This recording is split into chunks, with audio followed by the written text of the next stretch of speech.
Alrighty, welcome everyone. I'm Teeaboo, and I am here for Frieren Season 2, Episode 6, titled A Demon Slaying Request, which I think Fern is going to get, which is pretty interesting. I think it's her first major request as a first-class mage, and that's pretty cool.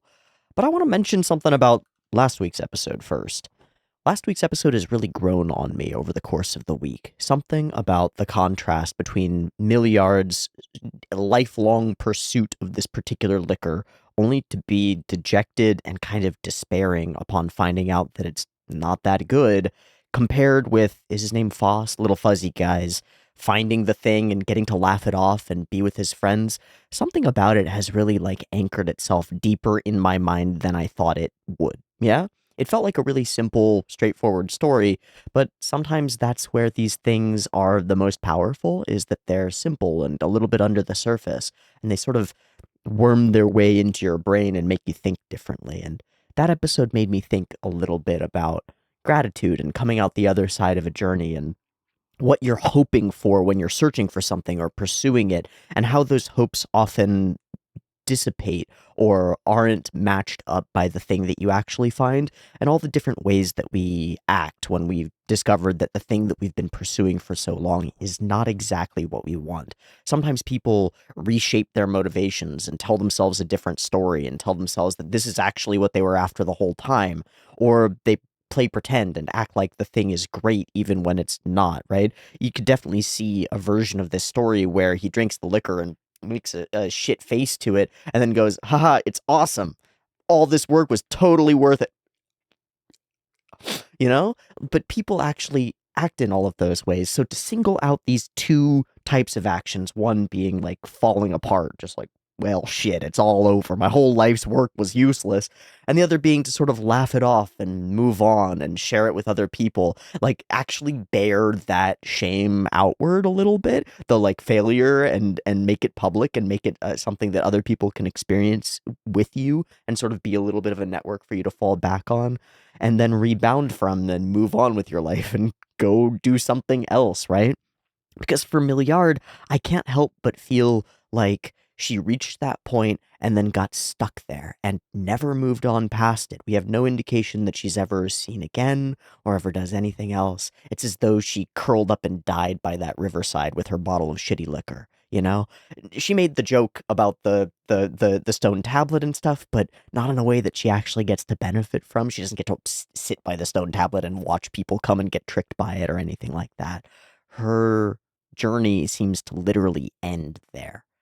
That says something, yeah? It says something about choosing endpoints for your journeys and how we interact with those endpoints once we reach them, whether we can rebound from the loss of achievement, which is a very strange phrase, but it's very real, right? You've got this big goal, and even if you achieve it and it is everything that you wanted it to be, which it usually isn't, right?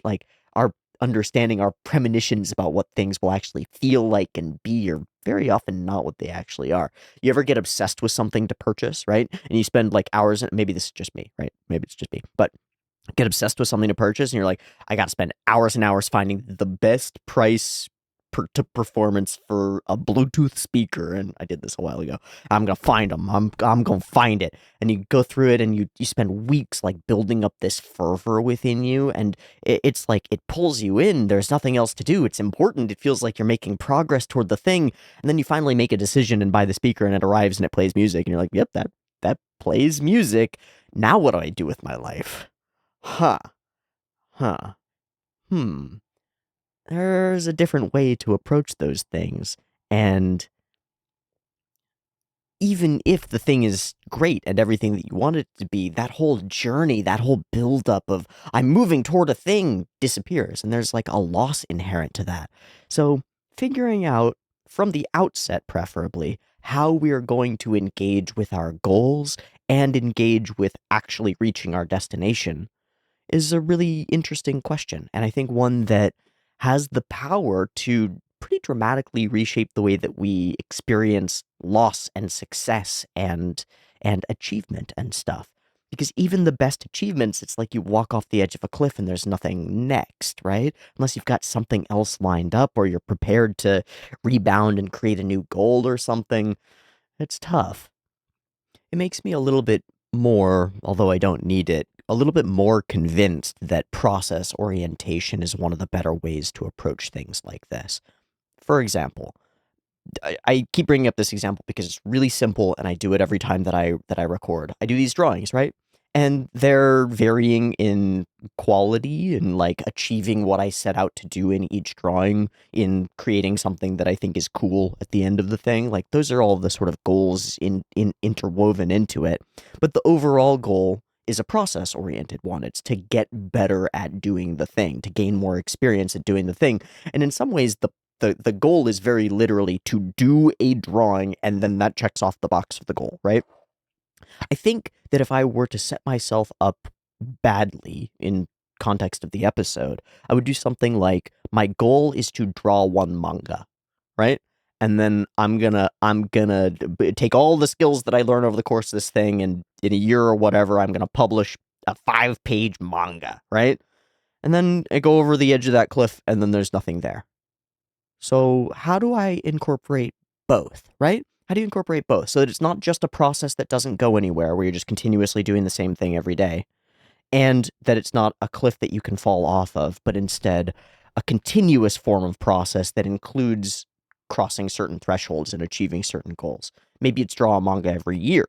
Yeah? Maybe it's something else. I don't really know, but I'm thinking about these things, and I'm thinking about them explicitly and solely because of Soso no Frieren, because this show introduced these ideas to me and presented them in such a way that I can't help but think about them. And that's powerful. So we step all the way back to what the show did, which is it expressed a little tiny, like an Aesop's fable, a little story. And these two characters go on their own journeys, and one of them, they both achieve the same thing. They find the same liquor, but one of them is happy about it and one of them is not. And at the end of our little allegory, that's all we come away with. And then the brain starts working, and it's like, how am I like Foss? How am I like Milliard? When have I experienced that loss of achievement? When have I experienced that hilarity of achieving the thing and it not being what it's supposed to be? And how have I responded in those particular circumstances? And how has that impacted me? How has that impacted the way that I felt about the journey that I went on? Because that recharacterizes all the time that you spent doing it, right? For Milliard, part of her loss is that it's years and years and years of effort that she's put in to achieve this thing that isn't worthwhile. And all of that time is fine. She's fine with spending all of that time. She chooses it in moment, every moment, right? But then she reaches the goal and something clicks in her mind and she goes, all of that was wasted and none of it was worthwhile. But that all happens at that last moment. Every moment that she's pursuing it in between, she's almost like happy about it, right? She's happy to be pursuing this thing even though she hasn't seen the end game, even though she hasn't achieved the thing. The process itself has been somewhat joyful. At least I'm assuming this, right? Because I know how I feel when I'm in process of pursuing something. It feels really good. It feels purposeful. It feels great. It feels better than achieving the actual thing, right? So why is it that the achievement, that last final moment, is able to recharacterize and destroy all the enjoyment and living that was done before it? It shouldn't be able to do that. It shouldn't be able to do that. And I think with that sort of broader perspective, there's even more reason to laugh these things off and be like, well, this is the way that it's gone. And I still value the time that I spent in search of this thing because that was a reasonable way to spend my time and I chose it all the way through. I'm not going to dismiss the choices that past me made over and over just because they turned out poorly in a way that I could not have foreseen. I think we end up shaming ourselves or getting on our own backs for making that mistake. Like, God, I put all this effort into this thing and it didn't turn into anything when we were happy to put the effort in the first place. And it's only upon finding out that the thing isn't what we thought it would be that we decide that all the effort put in and all the time when we actively chose to do that thing was worthless and not the right choice. And then it's like, now I've made a mistake. Ugh. But what you haven't made a mistake. You've pursued something and the world didn't work out that way. So laugh it off, rejoin your friends, spend some time moping if you have to, and then get back on the horse and find something else to pursue. And if it ends up being a failure too, so be it. So be it. At least you got to spend the time in between not being bored as shit and not being like empty in your life. You had something to pursue, and that's amazing. It's amazing. So many people, especially nowadays, I think, go through their lives without something worthwhile to pursue. And I have to imagine, I want to imagine, that even if the thing that they were in pursuit of was eventually not worth much, that if they had something to pursue, their life would feel more meaningful. Yeah? Maybe. I don't know. Oddly, this is not where I wanted this introduction to go. I wanted to mention first that I'm starting to relate to Frieren because I made a change to my meds and it's making it really hard for me to wake up in the mornings over the course of the past week. So I'm getting started pretty late in the day. I just wanted to mention that sleepy Frieren not being able to wake up is me recently. Damn. And then and then I wanted to note the thing that I actually ended up yoinking for my D&D game. I've mentioned a couple of things that I've wanted to yoink for that game, and last week I grabbed one. In this case, it was actually like a visual or a scene, and I'll just walk you through it because I thought it was really cool and it went over extremely well, and I completely stole it from Frieren. So one of the characters is a non-magical character who's a wizard's apprentice as their background, and they're like really dumb, so not a very capable wizard. But I wanted to give them some access to magic, some access to like figuring out the mysteries of the world a little bit. So the character stumbled upon this staff in one of their very first adventures, and I meant for it to be a very powerful object and for that to be known. But I'll be honest, I had no idea what it would be. It is the Greenwood staff, and it is associated with Ed Greenwood, one of the founding creators of Dungeons and Dragons as we know it. The whole adventure that they started off in was kind of like an homage to the original people who made D&D happen. Um, and I'll be real, I had no clue what the staff was going to be for, except that it would be somehow nature oriented. And over time, we've done some adventures with it, and she's tried a couple of things with the staff, and that's the way that I'm letting it happen, is just like, try something, and we'll roll for it, and we'll see what happens, and I'll describe it in as interesting a way as I can come up with. And I knew that it would have something to do with nature and growing things and stuff like that.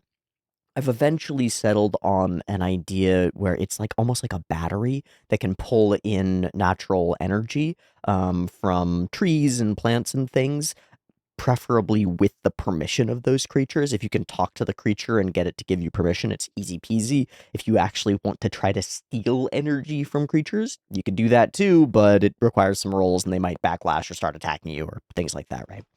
So she was going and experimenting with this staff, and she went out to this like open grassland field of lots of tall grasses everywhere with a couple of scattered trees and placed the staff into the ground and tried to like experience anything. Like, does this connect me to anything? What do I feel?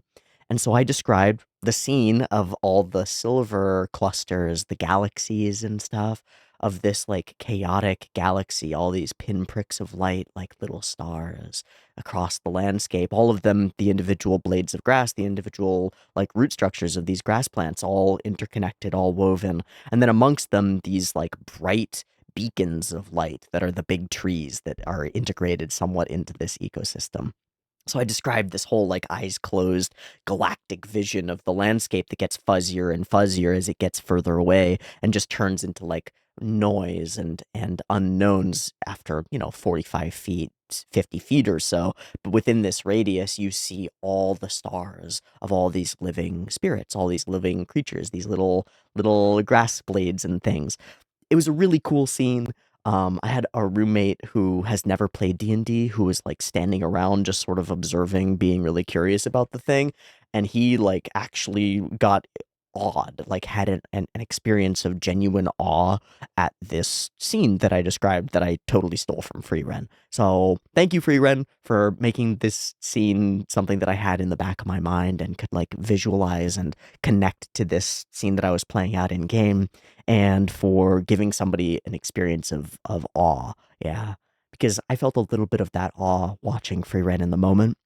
And to be able to convey that in what I thought was a very powerful way, this like idea of interconnection between natural creatures and suddenly getting a window into this world that we don't really experience, and this sort of network effect and galactic beauty and all this stuff felt really, really cool, and probably made a new fan, which is super neat.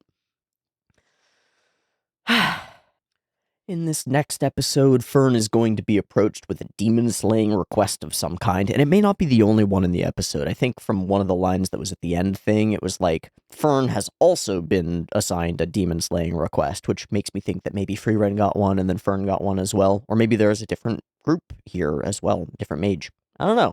We're gonna have to watch the episode and find out. I'm really excited to see another one. I'm also really excited to yoink more things for it. My characters in world are sort of in the midst of an overland journey heading northward, which is pretty familiar. So pretty much any storyline that I want, I can grab, steal, and place in this thing as they approach and pass through various towns and open spaces and whatever. I have pretty much free reign to throw whatever I want in here. So if Frieren delivers me some interesting ideas, I'm gonna steal them. Let me do a drawing. I just want to draw a little guy. Little fuzzy guy like Foss.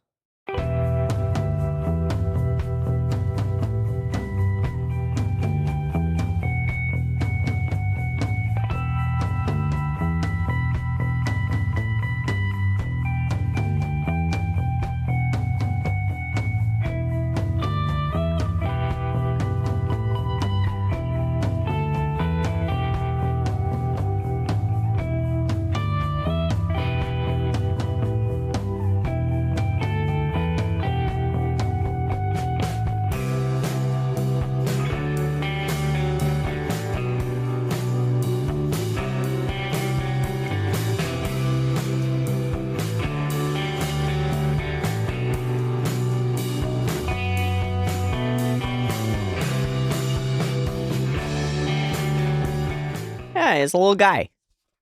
There you go. It's just a little guy. He's got a beard. I actually really like the way that his beard and mustache look. I've been trying to get a dude with a beard and a mustache for like 3 weeks or something, and this is the best that I've done by far. Neat.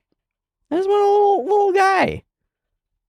In my head, I thought he was literally going to be a ball of fur, but sometimes the pencil carries you in different directions than you expect, and in this case, it all ended up centering around the hat. I don't know. Sometimes hats make characters, huh? Okay. There's a pretty shocking distance between that and, like, the dungeon meshy mushroom guy that kind of kickstarted this in a new direction for me. Made me get a little bit more serious about these drawings in a weird way. Neat. Feels like progress. Okay. Let's make some progress of our own into the episode of Frieren. I've got season 2, episode 6 up and ready to go. There'll be 2 versions, picture-in-picture, available in the description. Timer on YouTube, early access on the Patreon. Subscribe while you're down there, and a beep beep timer. Let's go.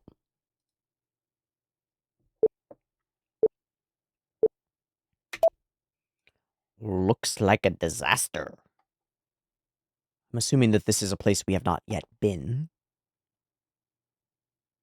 Ooh, chains. Ooh.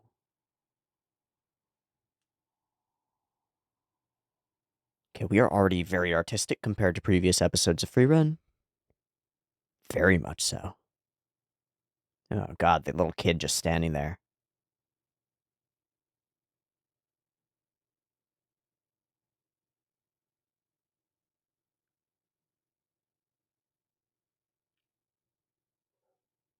Reminiscent of Aura, but clearly not. Boy, yo. Was that the guy from the OP? It's like a lizard snake creature thing. This is stylistically very different from most of Frieren. It's super nice. Not in a good way. Like in a spooky, fucked up way, but... a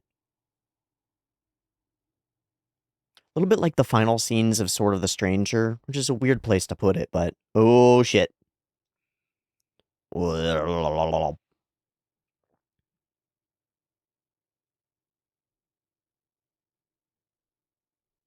Total defeat. Okay. We're gonna have to go through that scene. It felt filmic in multiple ways. There's this desaturation to everything. fog and mist everywhere, but then the angle choices and the like tone of it is really unique. I wonder if if like an AD was specifically on that segment. I wonder if the whole episode's going to feel different. That'd be exciting.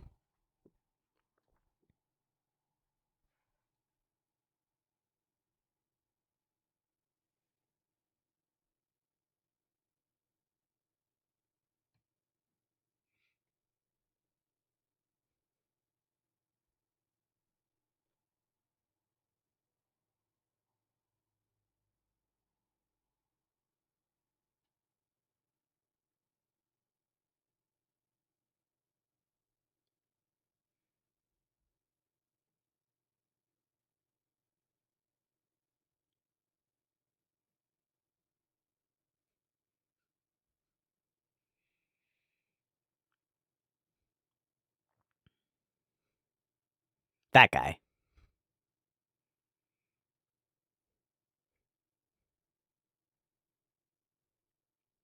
Somebody mentioned that the number of petals keeps increasing, because I had thought that I had missed it in the first time I'd looked through, but apparently it keeps increasing, which is cool. Okay. Okay, hello. Hello?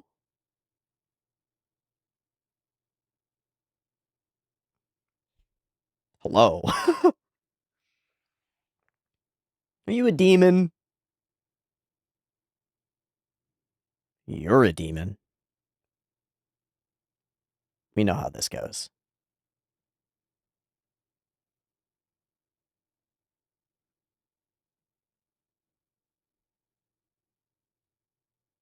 We haven't met this guy yet, right?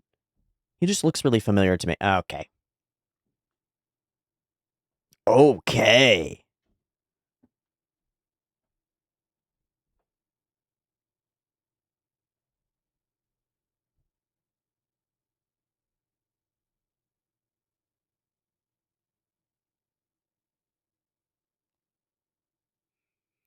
Yeah, it was just a lie.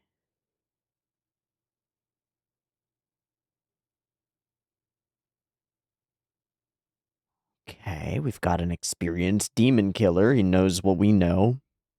Not just getting tricked, you know?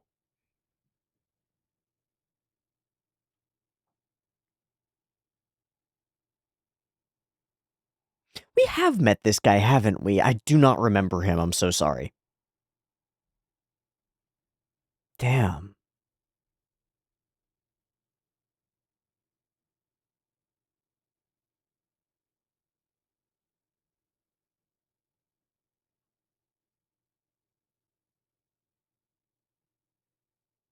Oh, that's the guy who was in the... who we started off with. Hi. We have met him. He was part of the thing. I fully don't remember him.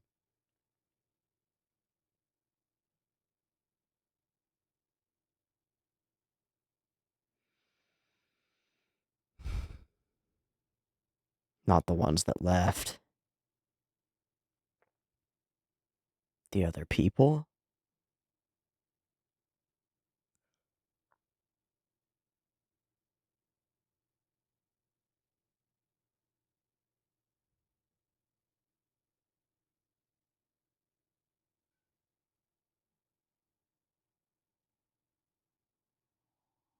Is that Fern?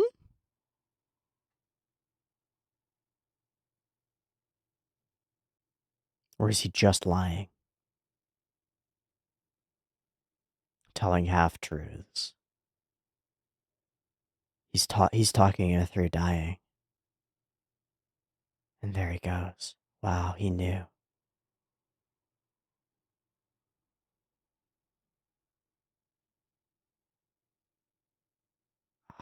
It's brutal. They're all safe. Oh, she's the... Oh! Okay, wait, hold on. We have met her. Oh my god, all my mind brain. We have, right? Okay, Damn, man. Yeah, it's methode. Okay.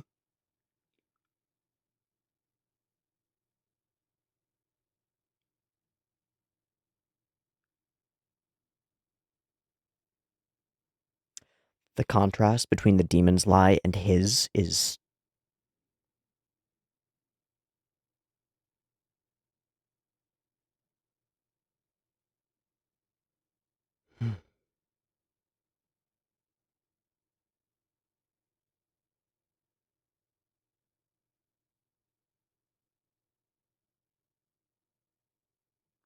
the distance, the separation.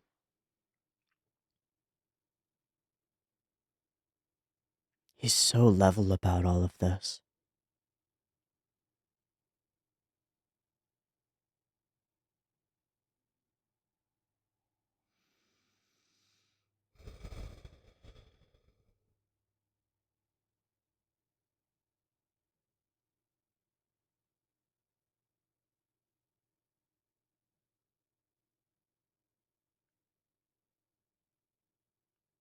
They're powerless.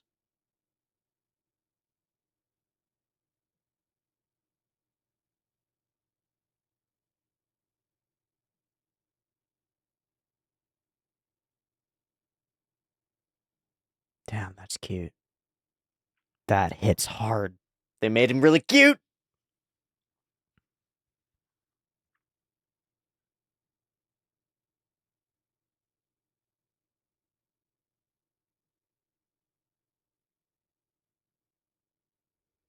There was nothing that could be done.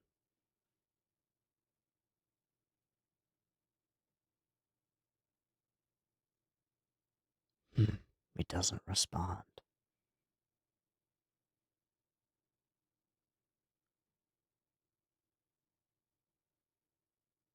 Because this is a lot, dude. Oh, oh, we're here. Whoa. Hey, that's us. Homie, homie, homie, homie, homie, homie. Homie, homie, homie, homie.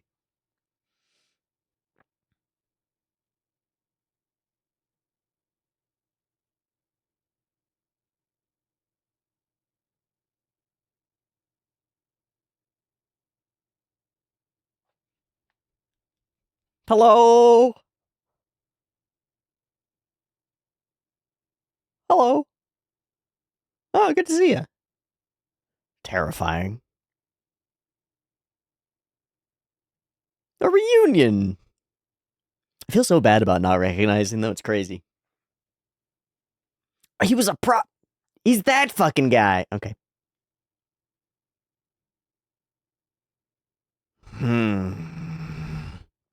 He seems so calm.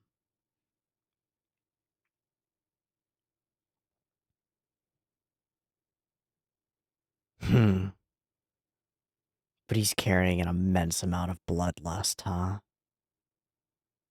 So did we also get the request?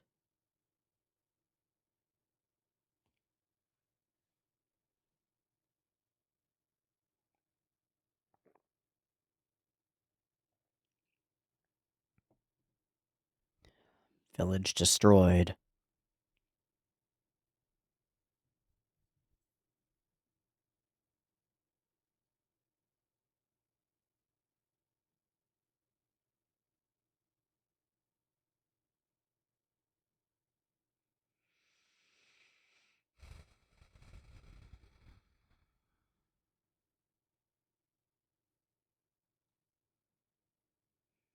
No, why didn't they eat any of them?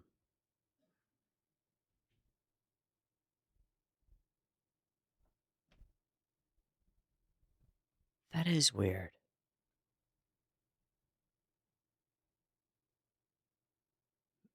In this case, they've attacked and destroyed an entire village.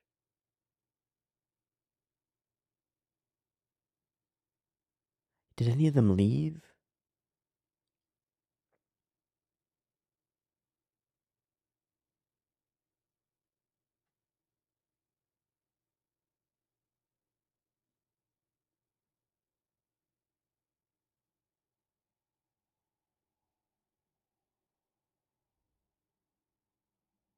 Hmm.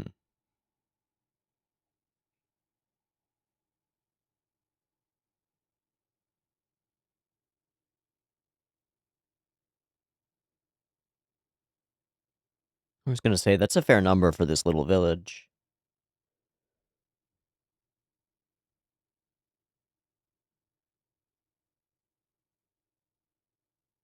Hmm. So how are these relatively strong? Don't be down on yourself, dude. But yeah, how are these very strong people getting destroyed? Not by magic. It's the fucking sword demon.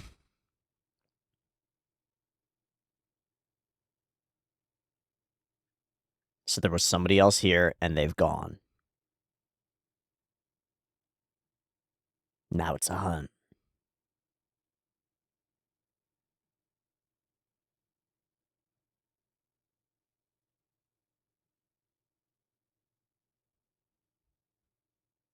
Ooh, that was cool. Okay, the hunt begins.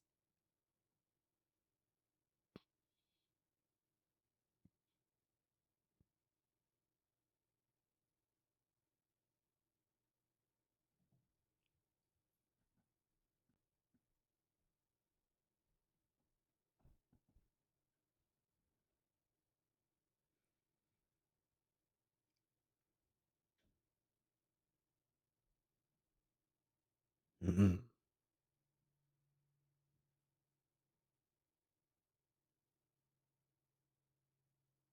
Hmm. I'm doing some crime scene investigation.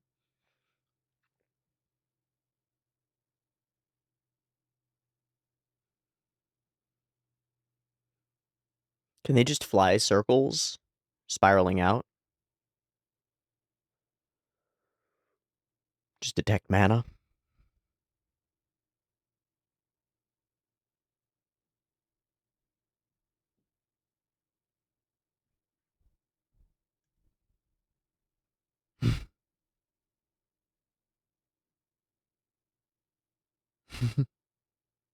Mmm.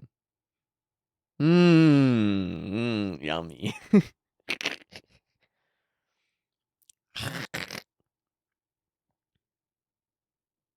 Is there nothing to eat here? Hmm.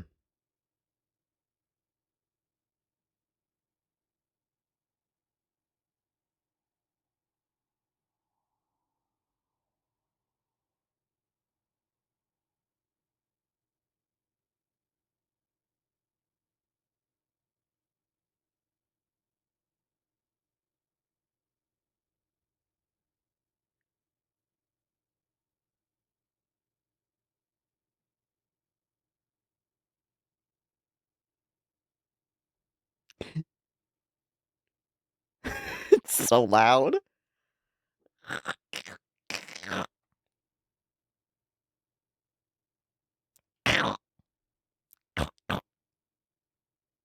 What you up to, dude? Sealing the door?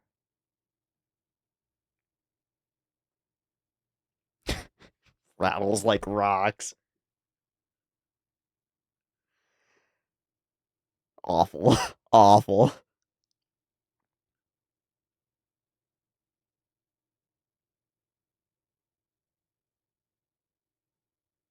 Hmm.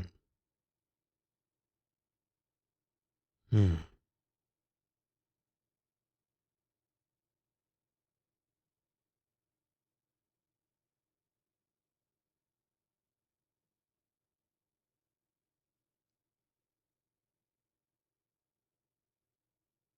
Oh, it's cold. The ground's frozen, right?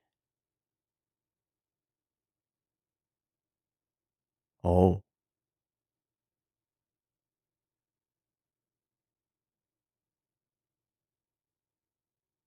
Oh. Is it because demons come and eat them?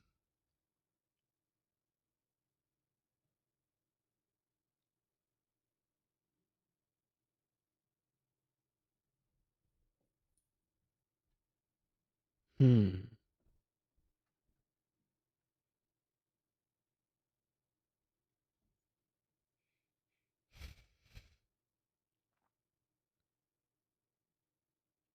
Yeah, that's rough. So to avoid desecration, they bring them down lower. That makes sense.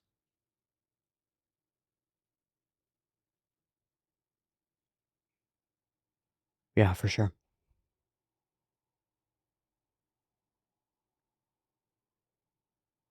Hmm. Destruction of bodies. Yes, there's religious woven stuff, practical stuff.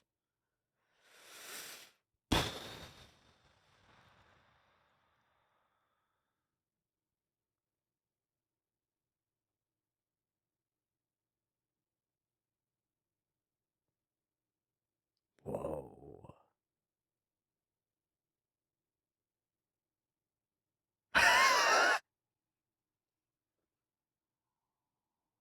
This is pretty funny. It's pretty funny. Can we not at least soak it in tea or something and make it a little bit more palatable?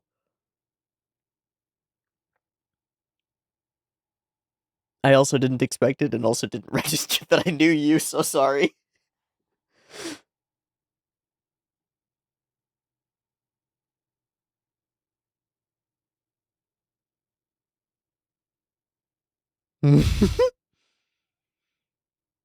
Hmm. He's an animal messenger. That's so cool.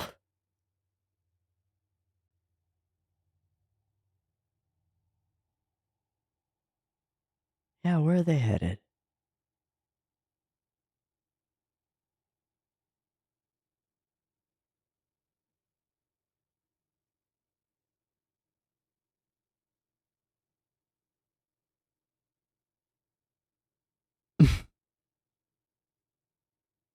Hmm. They didn't used to, did they?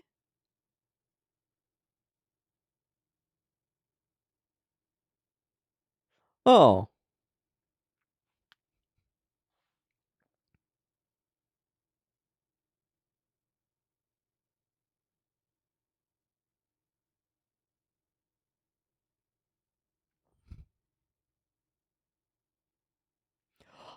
Right. Yeah, right. And Miss Fern as well.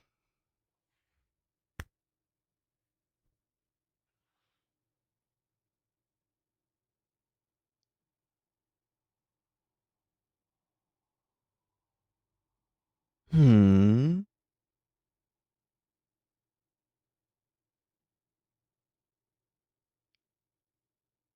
And then we go to go kill some demons.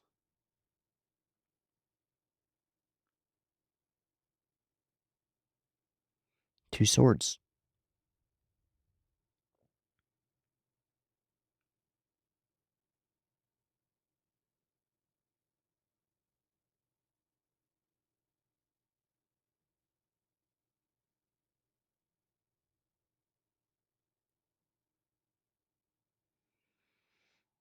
Hmm.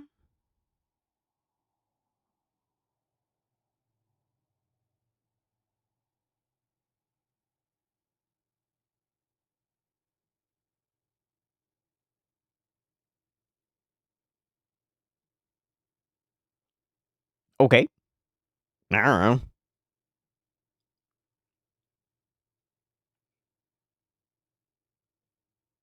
Whoa.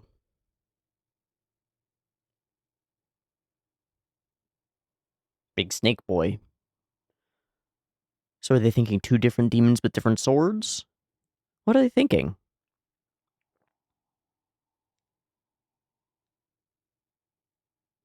4 wielding. Oh, I was joking. Is that actually the 4 swords? Yeah.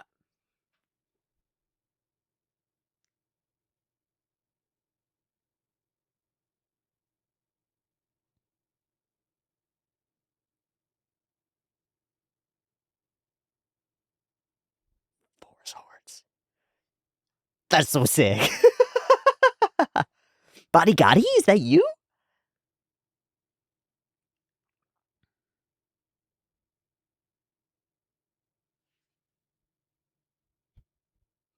Ooh, he knows.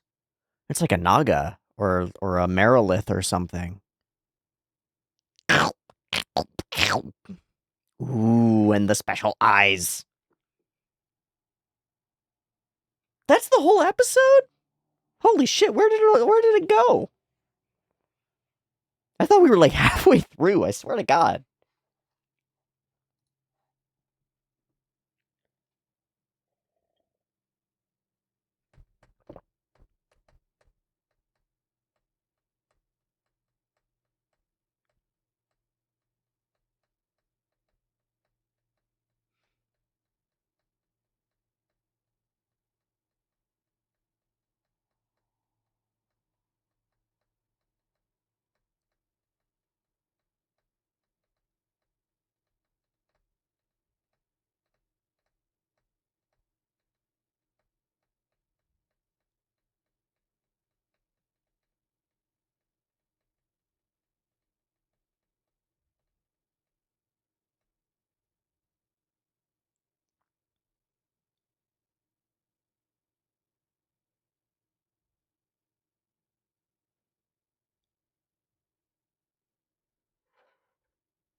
The Divine Revolte? Okay. Oh, what an interesting episode. First impression is that it's only half an episode, and my strong temptation is to watch the next one very shortly after it. So let me go through some of the things that I want to discuss, see if that takes up too much time, and if not, then I think we'll just jump straight into the next one. This opening sequence feels really unique to me. We've had a number of like past villages getting destroyed sequences, and they're usually like in the darkness with fire going. There's fire here, but it's very different, right? We're in this misty, almost morning sort of tone. We're doing monsters that we can't see, right? Characters who are approaching and with their unseen threats. We don't see the face of it. Just the jingle jangle, and then this enormous slicing creature beast, and it's not even the big bad here, right? It's like there's nothing. All these demons, everything held outside of our total of our viewpoint, and then we've got this character who approaches, who seems distinct from the four-sworded creature as well. Giant lizard monsters, and I want to see this sequence. Moves like a bolt of energy or something. It's just so fast. Everything with this super misty backdrop to everything, like this filter layer that's placed over everything. Sudden bursts of action, and then this is the head, right? The leader of these knights, and a more powerful fighter than Stark, Frieren says. He was stronger than you. And he's still destroyed, yeah? They managed to send a message. And then we see this thing. And it all burns. Everyone loses. Failure and death. Loss, despair, destruction. Okay, it is so great to see these characters again. I gotta make the apology for not being able to recognize them. It felt really dumb, especially because I really liked Methode. Yeah, I really liked her and thought she was cute in the first place, and then she had her sort of Yuri sort of things, and it all just sort of vaporized from my brain space, it seems. So I apologize for the amount of time that I spent in the episode not recognizing the characters really very effectively. And I wonder if I've missed anything particularly important in terms of connecting them to their past behavior. I think the episode does a pretty good job of telling us who they were before, so that it doesn't really matter very much. This introduction where he does the I have a son, he's still a child, and Genau does not just unfazed by that. It tells us everything that we need to know. He is a cold-blooded demon killer. But under his cold-bloodedness, under his very calm demeanor, is this anger and destruction and bloodlust is what they call it. That's cool. It's interesting because he plays very fucking level, almost to the point that it seems like he's a little bit broken, yeah? And almost to the point, gosh, I don't know how to phrase it. He's so stonewall when he's taking his friends and childhood companions to their deaths, right? And laying out their bodies, that it's clearly a defense mechanism. It's like we lock those things down and don't deal with them. Maybe it's different. Maybe it's just the way he is in general, but right under that surface is this bubbling fury. It's an interesting contrast. But I think the most interesting thing about this portion of the episode, and maybe honestly the episode as a whole, because most of the rest of it is like re-meeting the characters, recognizing each other, doing sort of sitting around eating bread, sitting around looking at a map, deciding what we're going to do next, and figuring out how the thing moves. It's all sort of investigative work and communication and stuff. The most interesting thing about the episode to me is the lies at the beginning.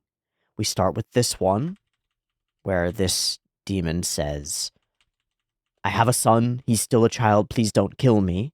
And we know that this is a lie with purpose, right? It is to manipulate your behavior. It's not true even a little bit. It's just these are the words that work. They push the buttons of the humans, and then the humans don't kill you, and then you can kill the humans, and it's easy peasy, right? As demonic as possible. Genau doesn't fall for it even a little bit. And then I think it's really important that he looks around the room and sort of goes, stupid fucking demons lying about something that's not even close to true. Not even close to true. At least, tell a better lie. Yeah? And then immediately after this, he's looking around through his crows, which I think is really cool. It seems my hometown is in ruins. And he finds his friend. This line also matters a lot. I bear no attachment to this place, he says. But then he picks up his friend, somebody who he knew when he was a child, and he knows all of these people. He does have these attachments. It's as though they hit the part where that attaches to emotion, and he's cut that piece out. That piece is gone. Which makes sense, right? If you've gone through enough traumas that are attached to you having attachments to things, you might want to remove that emotional circuit so that you don't have to deal with it. Maybe Geno's just structured differently, right? Maybe he's just built different, but it's interesting. It's still sad seeing it like this, but I bear no attachment to this place. And yet he does bear an attachment to it. He knows these people. Man, I know I've already taken care of them. I killed them all. What about the others? And at this point he starts to lie. What about the others? They're all safe. All of them. Everybody's safe, and you'll be okay too. And he spins a lie. Newly qualified mage who can use the goddess's magic, who can heal you, but he's just keeping him occupied. He's just talking through. Yeah. Talking about the bread, talking about the future, talking about what he'll be able to do, talking about the past and their connection and the bread that he used to bake, and all of this nostalgia and memory woven into this, just to give him a peaceful last couple of moments connected to him. This is a lie too, right? One that's also not even really half true. But there's a beauty to it, as opposed to the darkness and selfishness of the demon's lie. This is a very selfless lie. To give somebody peace.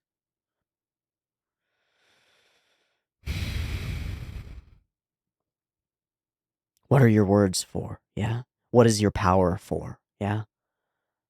That's like the question inherent in these moments. To lie is not itself inevitably evil, inevitably dark or destructive. It can be a tool, but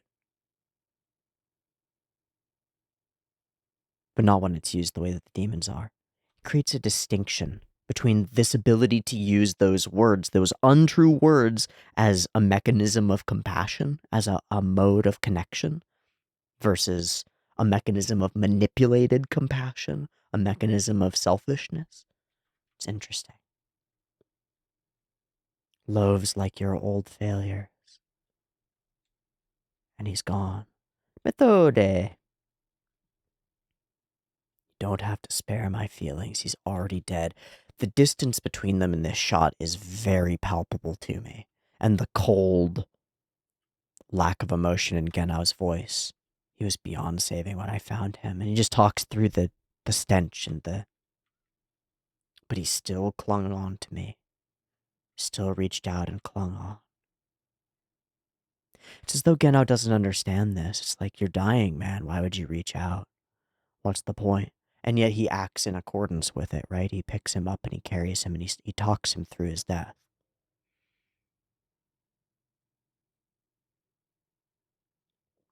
The scene has so much more weight than I feel like I can put in words. It's growing on me. It was already my favorite part of the episode, but it's grown on me even more as I've talked through it. He lays him down, he talks it through. His bread wasn't very good.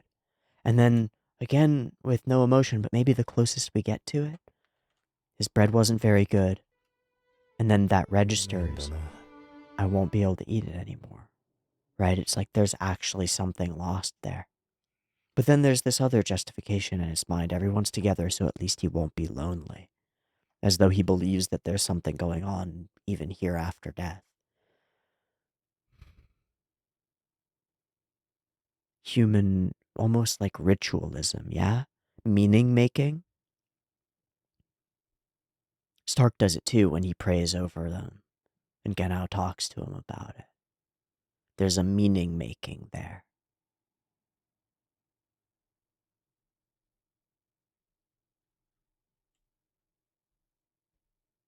It's here too. Why does it have to be them instead of us? Where's the meaning in this? Why do people who didn't choose to fight get attacked? And I said something when it happened, it's because they're powerless, was what I said. And even though there were soldiers here, it turns out that in the face of what they faced, they were powerless. Why did they get attacked? Because they were an available target. Because it's not fair.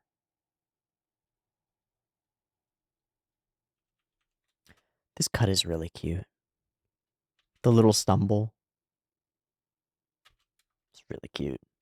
If anyone has to die, it should be us. We chose this path.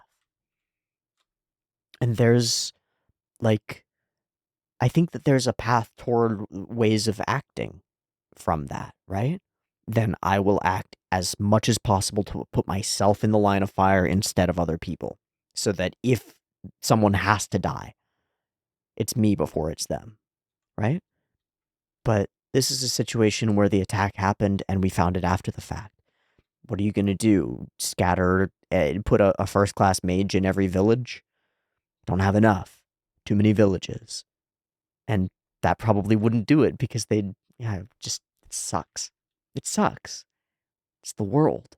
It's like natural disasters. That's almost the degree to which demons are a force within this world. It's like, why did all these innocent civilians have to get killed by a tornado when I'm the meteorologist? I'm the one who knows tornadoes and knows how to deal with them. Why did I not die in that? It's like, it just happened, man. In this case, it happened at the conscious whims of demonic monsters, but even as conscious as they are, they kind of hit like natural disasters, and all we can do is stop the flood, you know? Dig the trenches and hold the fires back.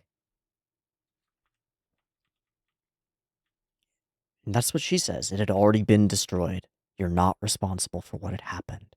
And he does not respond to this. Yeah? He doesn't respond like, I know I'm not responsible, but I still have to do everything that I can, which would be like a reasonable take. He just looks at her and then says, I'm going to go patrol again. Which says very clearly, by not saying it, that he disagrees. You're not responsible for what happens. And his mind goes, yeah, but if I had been here, yeah, but I could have been here, yeah, but. We don't know that he's actually thinking that, but I think it's strongly implied by the sequence of events. The second shot of the crows is kind of cool. this sets up his eyes twice. And I've forgotten if that was a characteristic of his magic beforehand, but I think it's really cool. I also really like the scene. I think that they're CG birds, at least for the background ones, these guys. But I don't really know. They kind of don't look like it. They kind of look like they drew these out and made like 18 layers of different directional crows flying by, and I really like the scene. Hey man, maybe chill out and rest. Do this focus drop. Yeah. Why? Why would I rest? There's demons to kill, dude. But then, shoop, and they're here.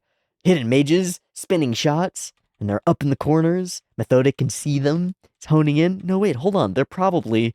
We jump into action for just a moment. It's pretty cool. It's neat to be in this space. It's all we're going to get for the episode. I think we're going to get a bunch more next episode, which should be cool. Oh, hey, it's a Frieren. Hi, da Frieren. And also, hello, the Fern. Methode and one of the proctors. There was so much bloodlust in that spell, I thought you were a demon. He's so cold. He's so calm. He's murderous. Under the surface. And I'm not even sure if he's aware of it. Yeah? It strikes me that he's cut off from that. Like, truly cut off. It's something that we do. We cut ourselves off from emotions that we think are dangerous, either to us or to those around us, whatever. We have the capacity to cut them off and not feel them, even though they're existent. Like, they will still happen. You'll still be affected by them, but you will be immune to feeling or recognizing that it's happening. I wonder if that's what's going on with him. If he's so cut off from his anger, like healthy anger, that it bubbles up in this cold bloodlust. I don't know. She's right. I was worried to death. Methode was also feeling this like terrible energy coming from him. I hope that's what we focus on in the next episode. I hope that that's what we focus on in the next episode. Because he seems to have a history with this sort of Marilith multi-armed creature. So, praying, is that a problem? I don't think so. Village was destroyed too, I see. Why are the bodies? This is a really good question. Why have they left all these bodies? They're just here to kill, regardless. And it seems like they're here under orders of something much more intelligent than most of the demons, yeah? There's like a process going on here. I wonder why. But there's still a loose end. They're way too strong to have been killed by ordinary demons, and we didn't find a strong-ass demon out there. So, there's still somebody strong out there. This is a cool shot of Frieren. We take her from cute Frieren to murderous demon.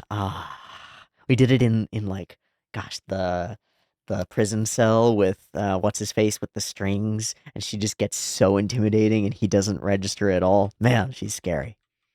Do some figuring stuff out. This is pretty cool. This sort of investigative journalism kind of stuff that they end up doing to figure out who the demons were and exactly what they ended up doing. I think it's really fun. I also like the interactions between these two parties that seem to operate very differently and how they're working together. And I love that the bread sort of ties them together. Everybody wants softer, better bread and is pissed that they have to eat these bricks. I think that's a really funny joke to be woven all the way through, and it makes makes the characters feel connected in my mind. It makes them feel like they're undergoing this hardship together, sort of, and that creates a little bit of bonding between them. We talk through the bodies.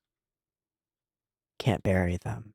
Monsters will come. It'll just bring more monsters, more death, and the disgusting, horrifying desecration of graves by these creatures that are going to literally eat them. My first thought was frozen tundra, right? Like, there are a bunch of places in the world where they don't bury dead because you can't. You get like 2 inches below the surface and it's frozen literally all year round. What are you going to fucking do? Like, you can't pick through that, dig through that. You got to find out a different way to dispose of your corpses, whether that's burning them in a Viking funeral or a sky funeral and leaving them out for the birds. That's genuinely what I thought we were going to do here, which is sort of the opposite of what we end up doing, right? Because they're trying to save the bodies. But I thought with all the crow imagery that maybe that's what we would do. And it depends entirely on what the culture of the area is. If this village was used to doing things that way, then they would have all been fine with that. And maybe he would have been like, "You'll go together into the heavens with the birds." Yeah, apparently not. So they cart bodies down south and put them in communal graves. That's damn. Even in death, there's no peace. Yeah.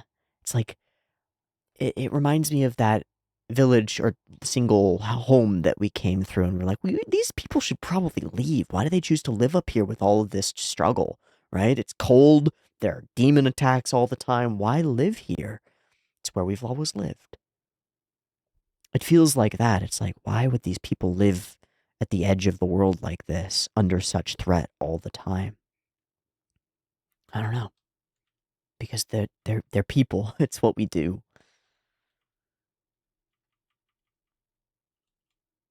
Then there's this question: should the dead be cremated? The church is against it. Norn Company is for it pragmatically. It's interesting. There are questions about this kind of stuff in our modern world. There multiple religions believe that, mainly Christianity, but multiple religious groups believe that the body should be kept sacred after death, right? That it should not be destroyed, sometimes because they believe it will literally be risen from the grave by supernatural powers and return and fly off into the heavens or whatever. Neat, cool, but that means that if you decompose your body into cremation parts, then you're going to hell. Welcome to the eternal fires. Good job. And I wonder if there's a similar sort of justification going on in this world of like spiritualism and belief versus pragmatism and practicality. The clergy have voiced their opposition, and he says, I understand how they feel, painfully so. It's inhumane. Fair enough. But it's something we will eventually have to accept. And then I'm really curious about this line. Soon enough, no one will be able to rest in their homeland either way. What? What does this mean? I truly have no guess. What does this mean? It's like this sort of process will be everywhere? It's very strange. Ow, ow, ow, ow. I love the squirrel. Find out about Sarie's orders. She's a little obsessed. And let's do a strategy meeting. We talk through the swords and come to the conclusion that it is not one, not two, not three, but 4 blades. And telling Genau this, he has this vision. He has seen this creature before. Is that a giant snake? Yeah, it's a giant snake body. Ooh, shit. Ow, ow, ow. Eat that hard bread. Get ready for a hard fight.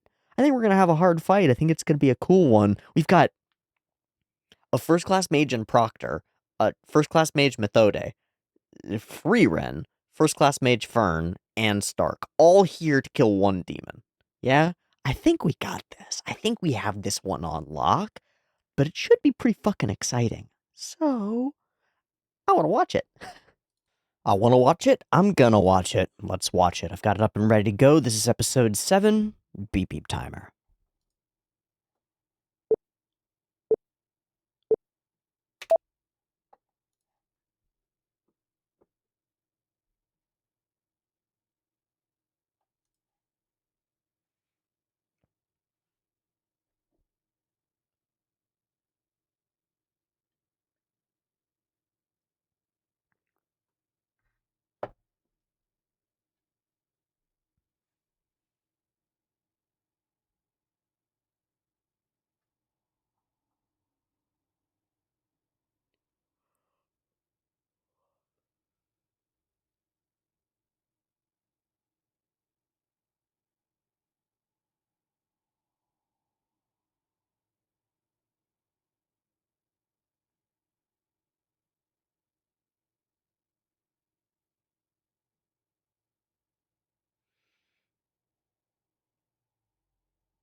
Hmm.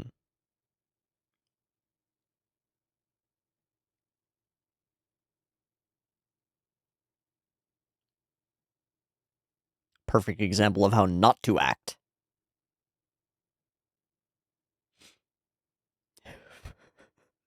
Don't leave her hanging, dude.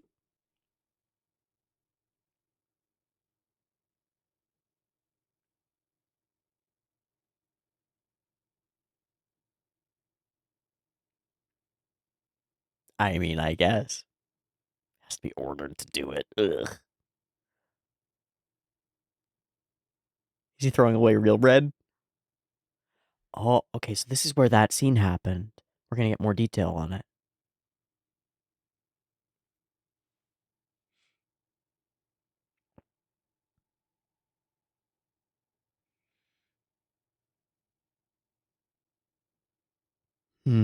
Hemel-esque. A good guy.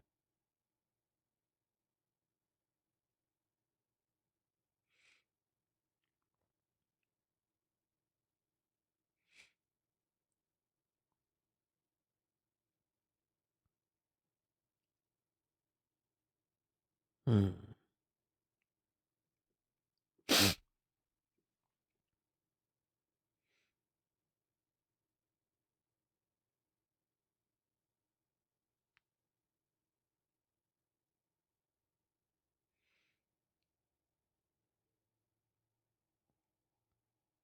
Hmm. Which means that this village is his responsibility. Okay. Why were you chosen, or why are you... Oh.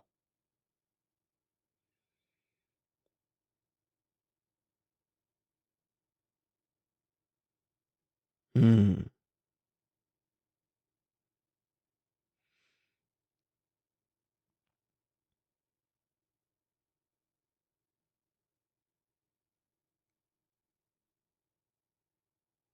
Yeah, she doesn't seem to fit the... Hmm.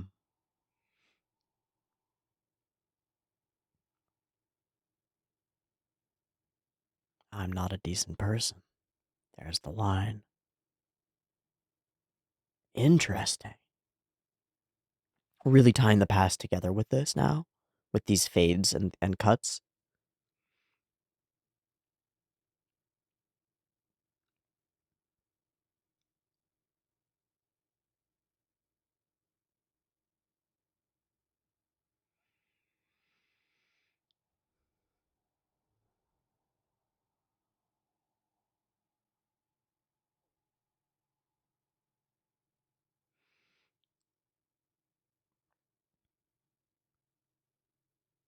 He's seen it before. Mmm. Mmm. So they're like the Marshall flip of...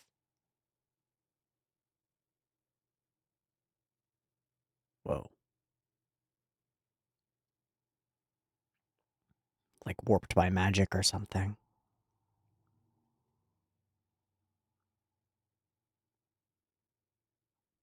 No, most people don't have the right number of arms. It means they're each unique, yeah. Each is a unique puzzle. And dangerous.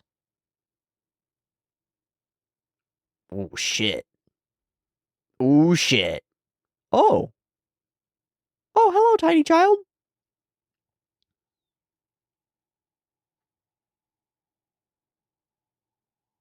It's a trap.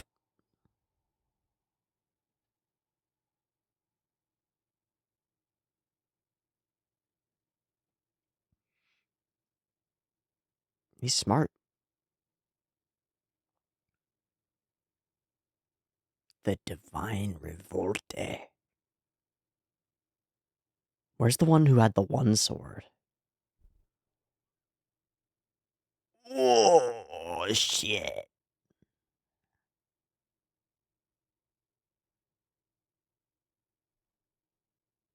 They're not real swords.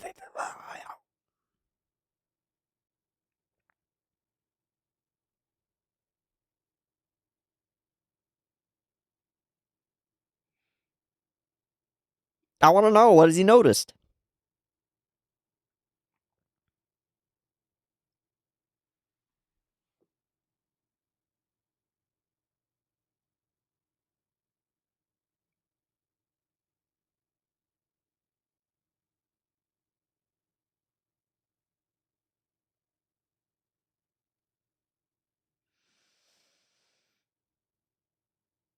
Hmm.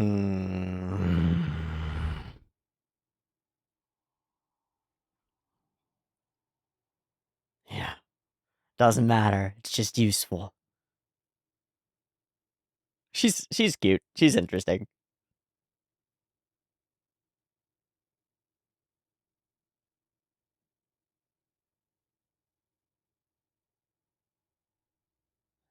Interesting.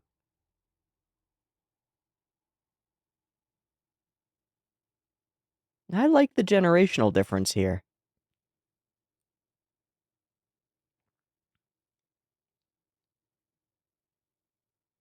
Oh?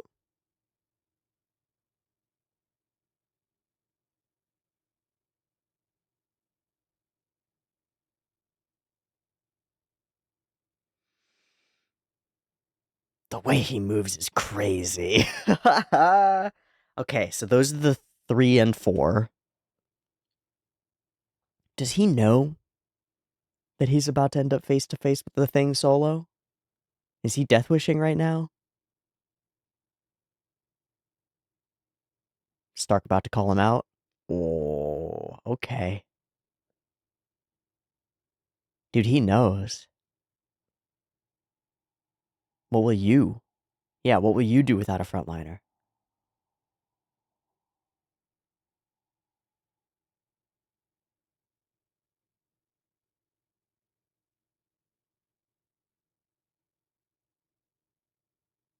We have to stay here. Yeah, we can't run.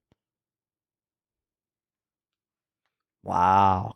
Good call, Stark. No, there's you.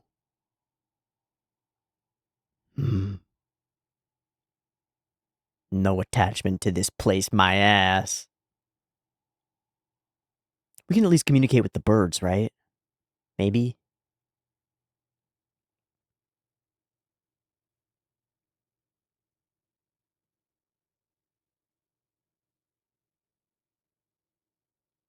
There's that again. They get killed.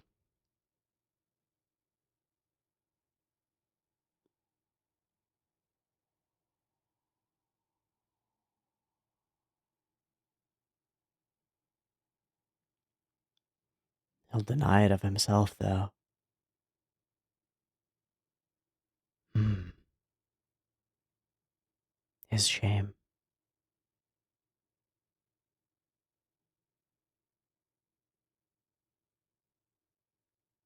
Where, where'd you form that opinion, man?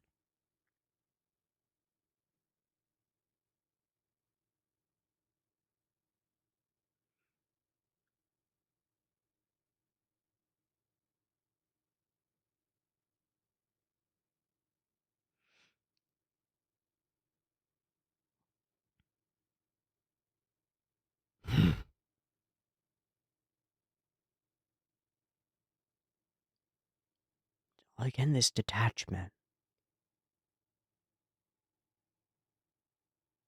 Yeah, why stay now? It doesn't even matter.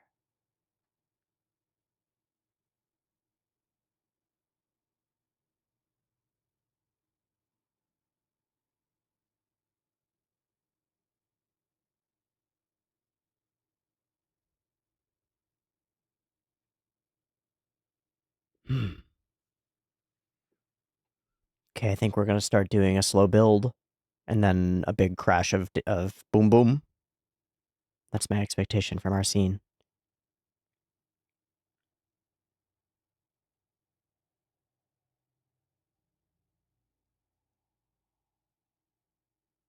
Do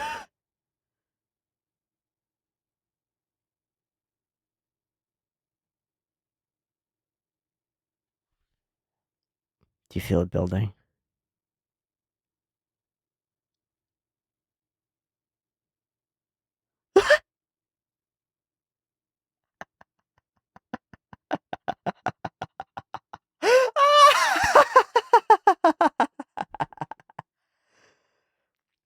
What the fuck? Yeah, she's gonna bite your hand off, dude. But you're tiny.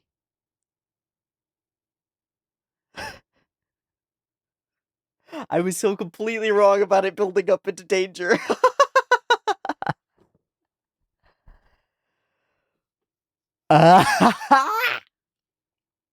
Wow, that's a good one. That's a good spell.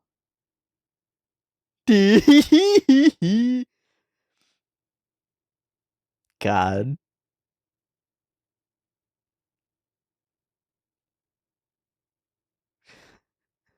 This is not a fair trade. She's...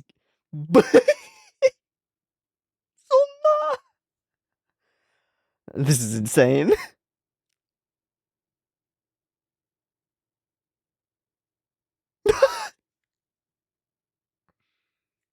Pull out another grimoire. All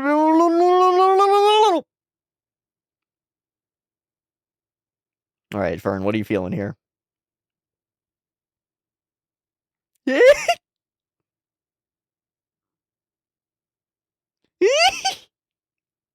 That's mine.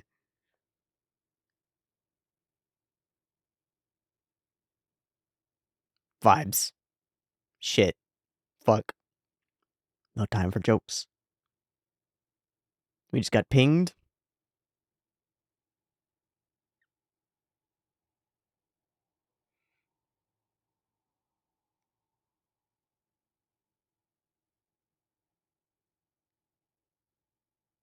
That is a long sword. She's cool. And he's the staff, huh? The mist. Ooh, it's more than just normal mist. It's magic. Whoa. Clever.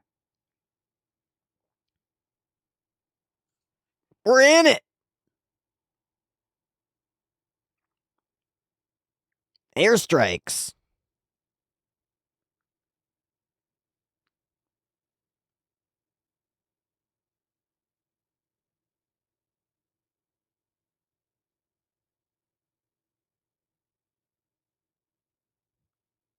Very well, then. Have fun.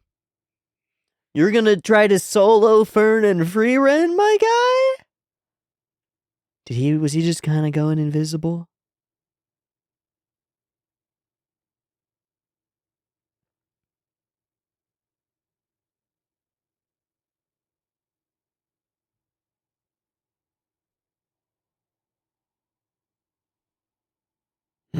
I didn't know that.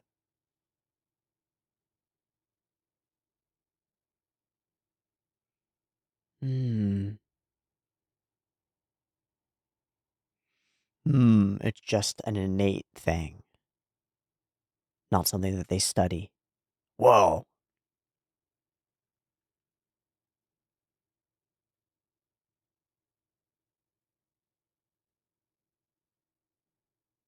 These are good fighters, yeah. I wonder if they are. Oh, shit. Hi. What is that, Methode?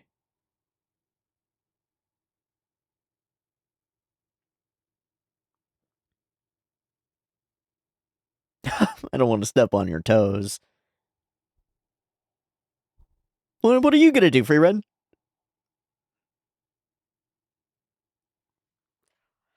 Okay.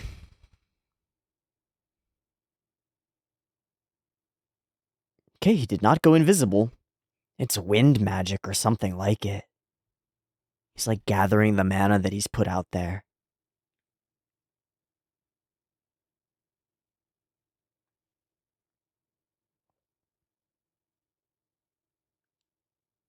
I think it has something to do with the flood of mana mist. Well, this is how we get better.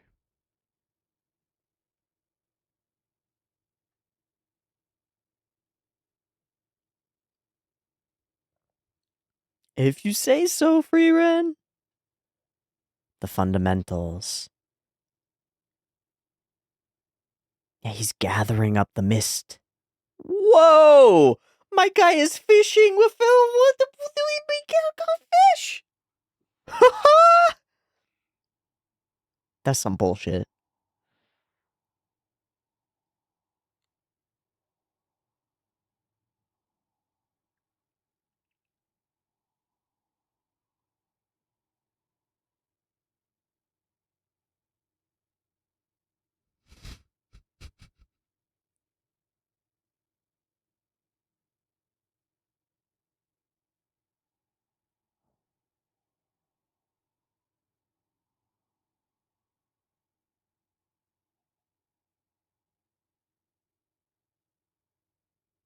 Mm. Mm-mm-mm. How did Stark figure it out?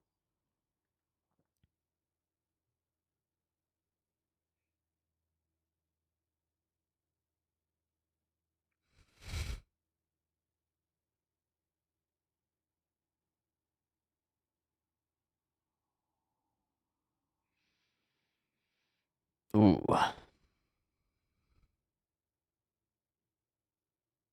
Ooh. That's super dangerous.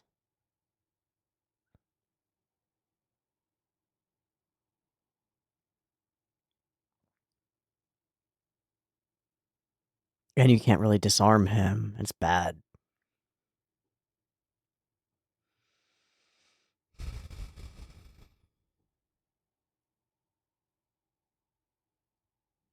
You have a lot of that, don't you?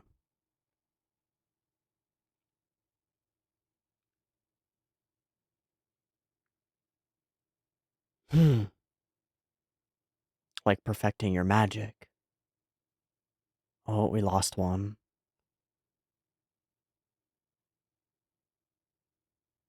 And it's him. It's like him, right?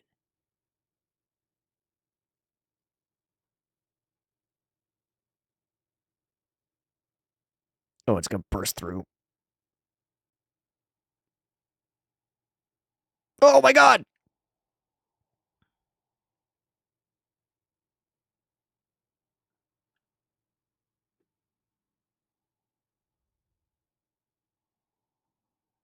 Jesus.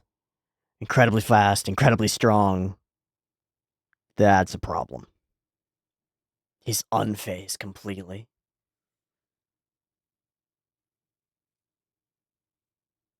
Hello.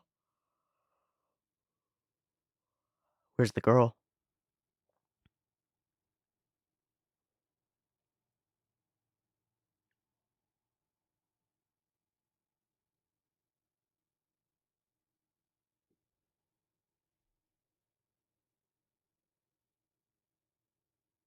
No need to respond.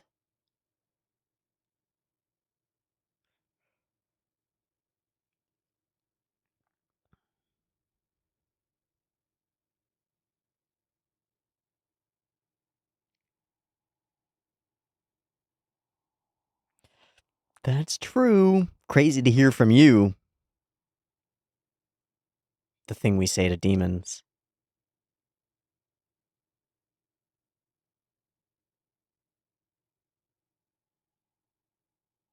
Oh.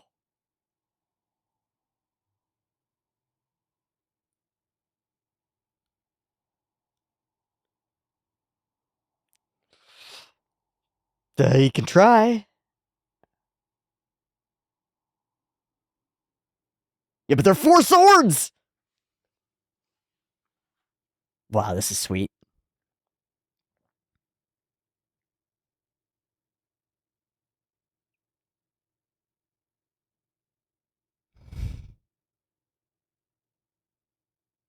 I believe him.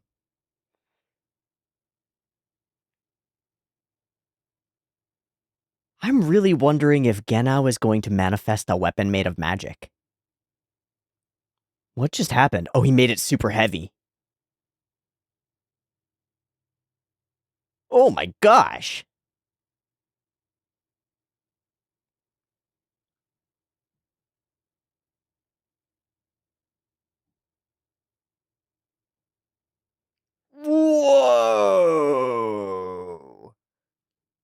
Fucking crows! Omoshiroi indeed. I'm sure he... Oh my god, that's the end of the episode? Where did it go? Where did it go? Fuck. If I had known that this one was gonna be a cliffhanger, I would have stopped after the first one. We're gonna have to stop here, unfortunately. At least there's some cool animation to talk about. We're just gonna have to. God damn. This one and the next one probably glue together better than the previous two. That's fine.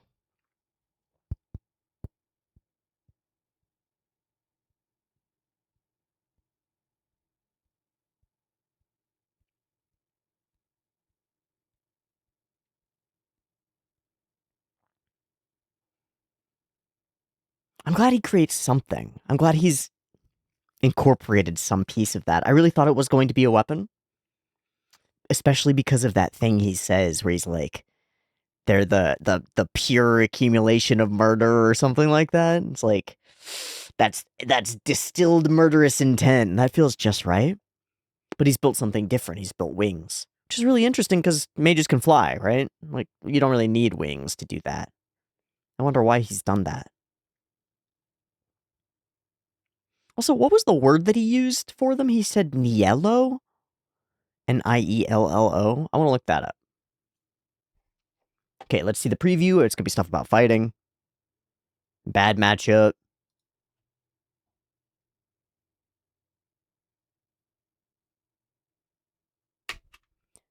Okay, cool. I don't know what that's going to mean. It seems a little bit scary to me.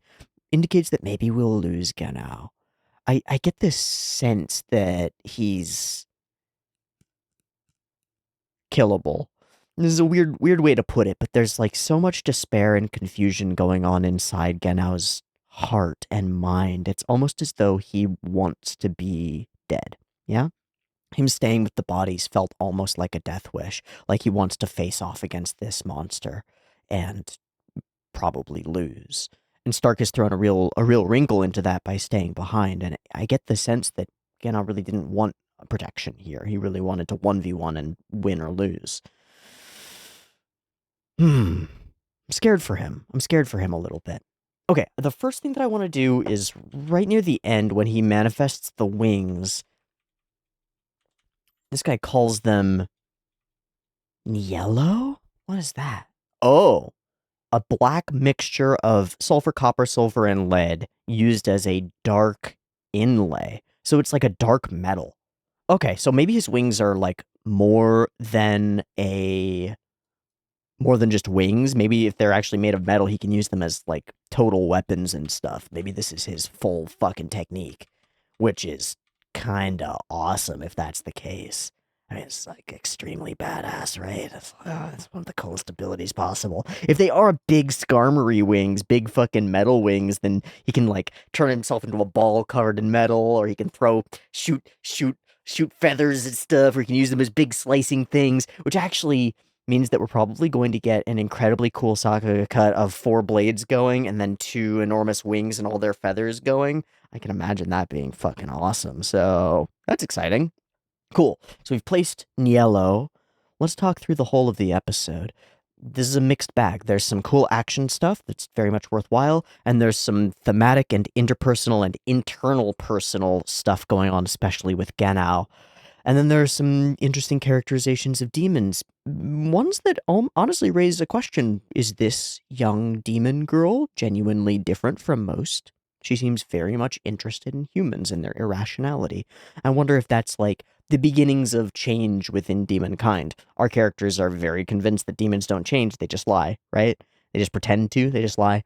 But, you know, they evolve as a species, they evolve as creatures, and they've gotten better and better at manipulating us. Maybe some curiosity could lead them in a different direction. I don't know. Okay, so we open on Serie and the assignment, and this total... We're really Genau focused. We're really Genau focused over the whole episode.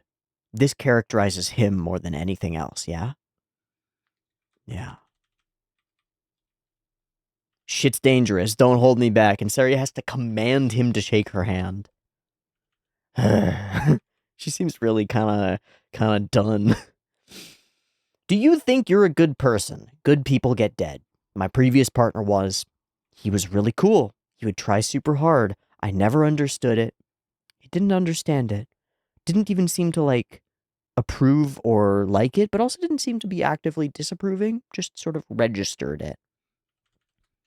This snap and then the fade on Methode later sort of glue us together.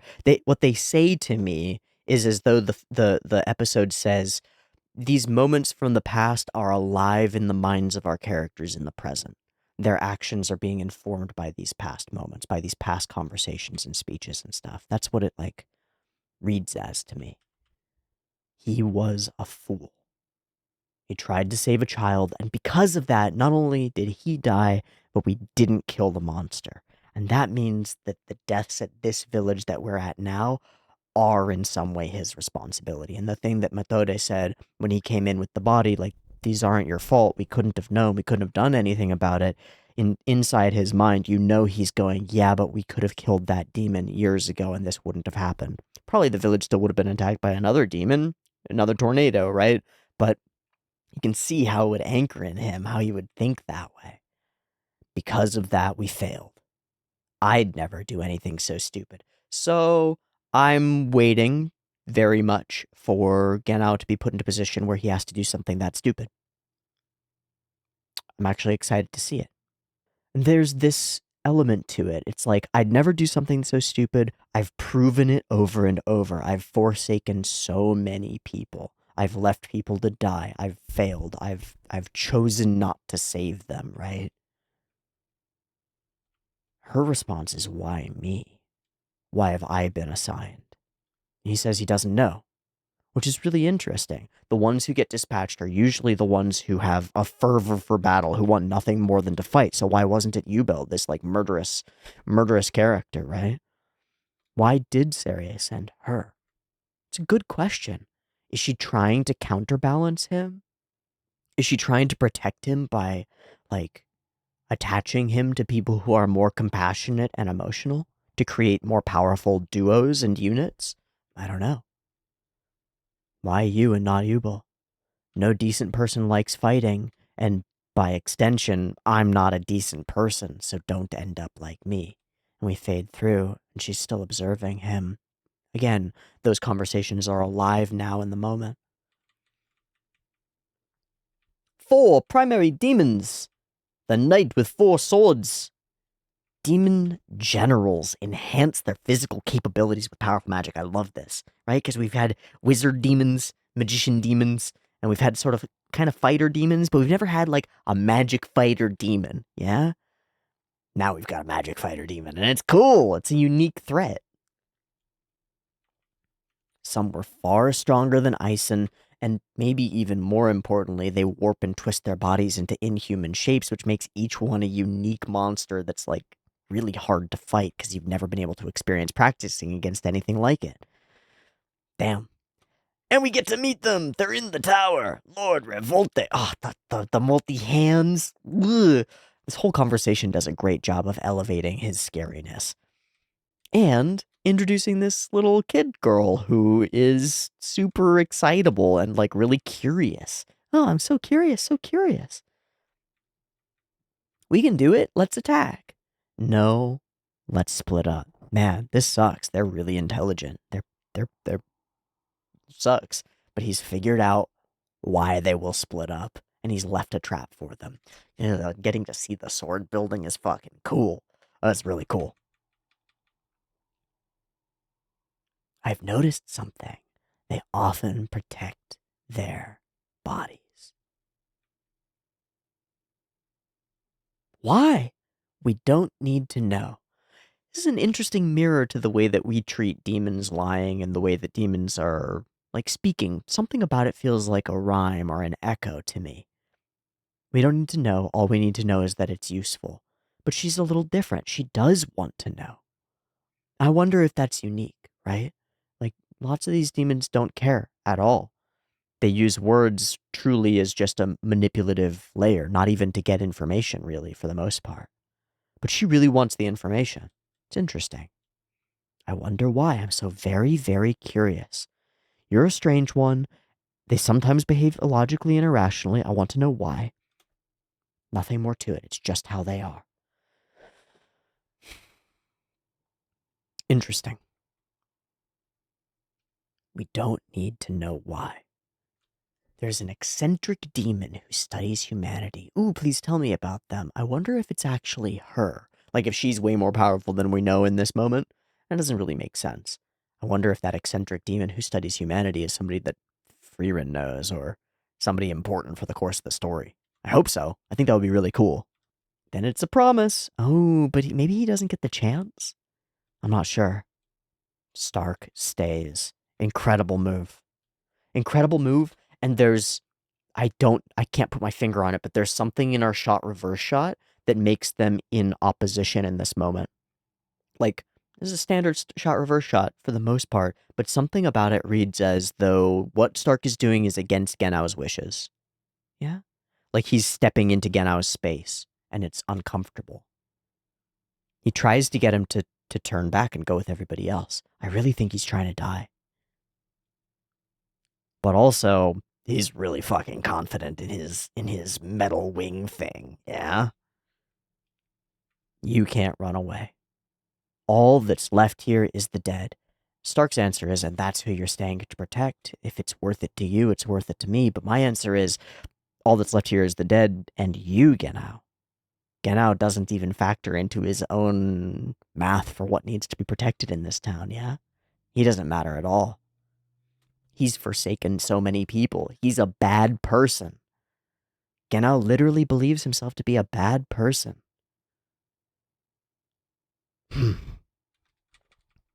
Suit yourself.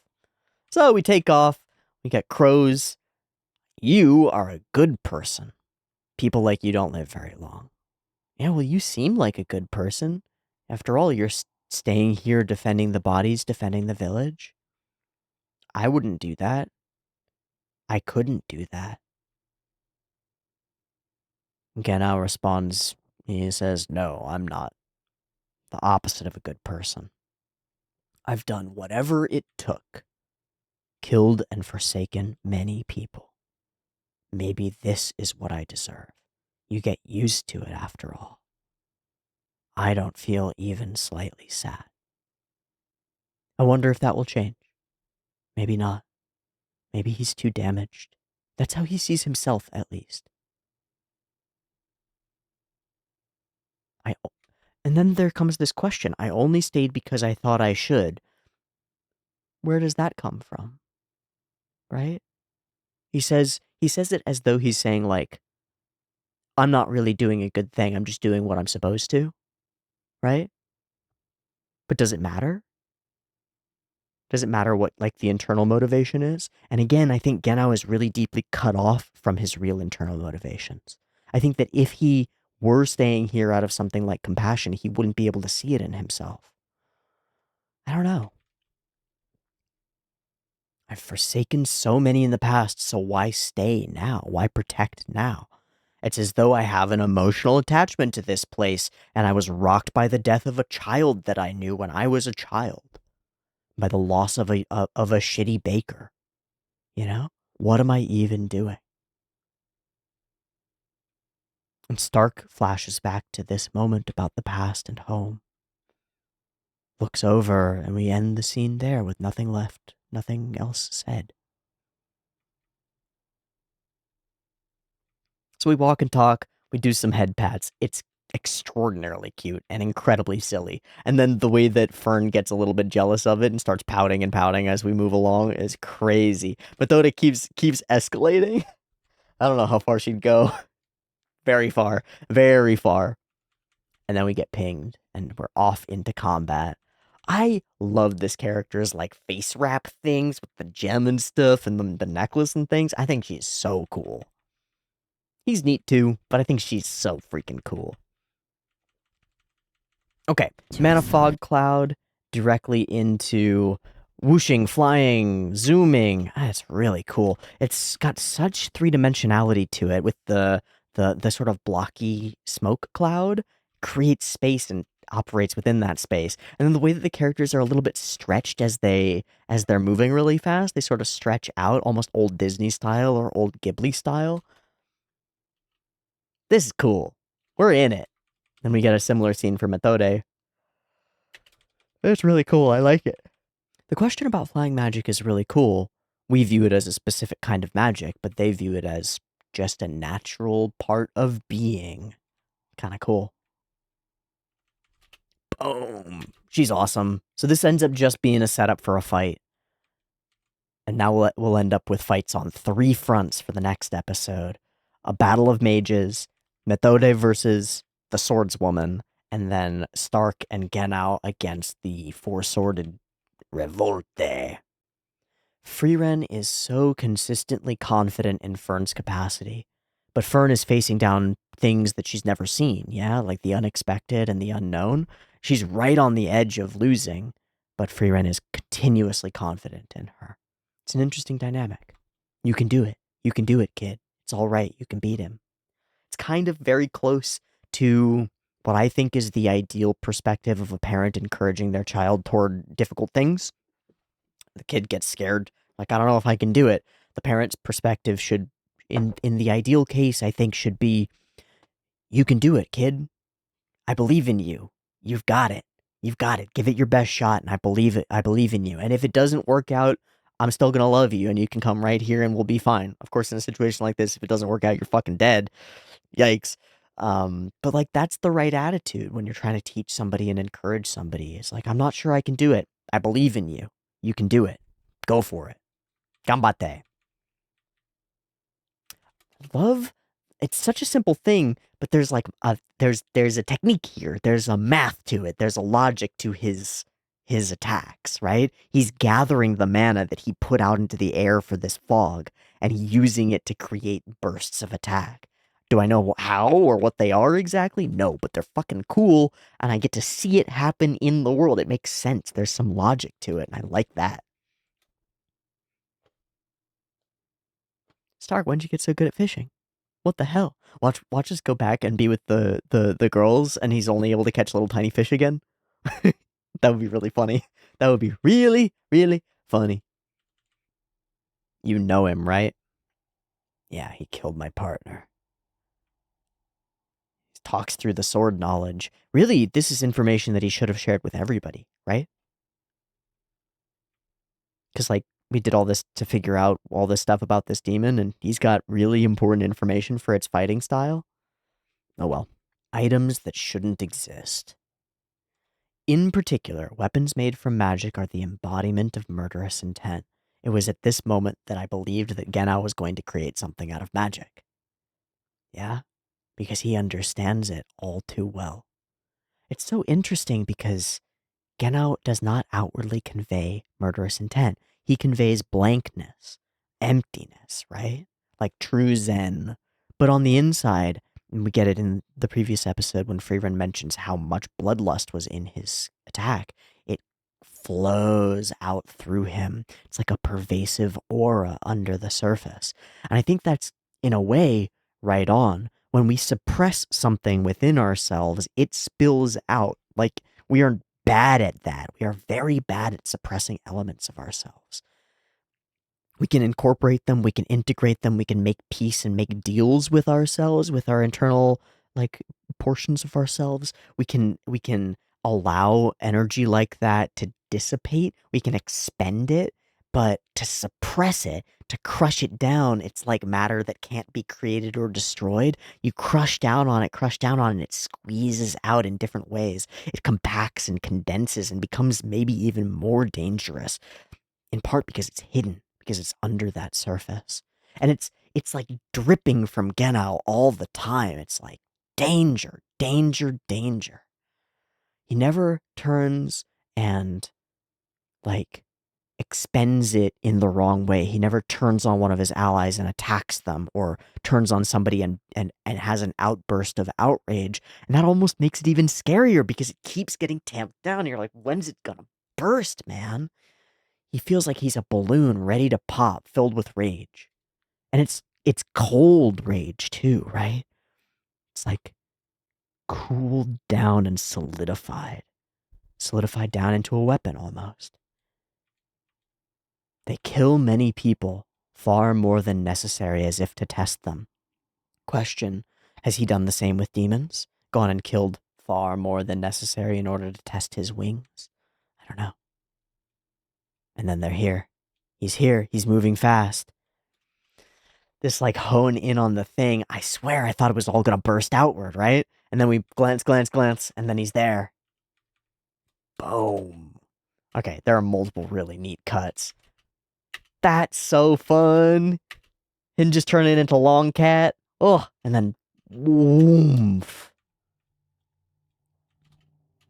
And then incredibly fast cuts straight out of the mist. Literally cutting some of Stark's hair. It feels like we're back in the action, you know? It's great. One thing I love, sometimes the action in Frieren is so well paced together. We get this incredibly, like, almost incoherent, we don't see the body of the creature that's swinging these swords, just sudden movement, overwhelming, right? And then enough time to hold and hone in and show us the whole scene for a moment. And then we return to Stark, and it's his expression. He's registering what we just registered. He's seeing this creature. He's taking his stance for it. It all fits and clicks, and there's timing built into it. There are moments of, like, hang time, and then we descend back into roller coaster and loop to loops, and we're going all over the place, and we're flipping under blades, and we're dashing, and we're dancing, and then we hang for a second. Whoa, and we're back in, and blah, blah, blah, tumbling down the mountain, and blah, blah, blah, blah, blah, blah. Yeah?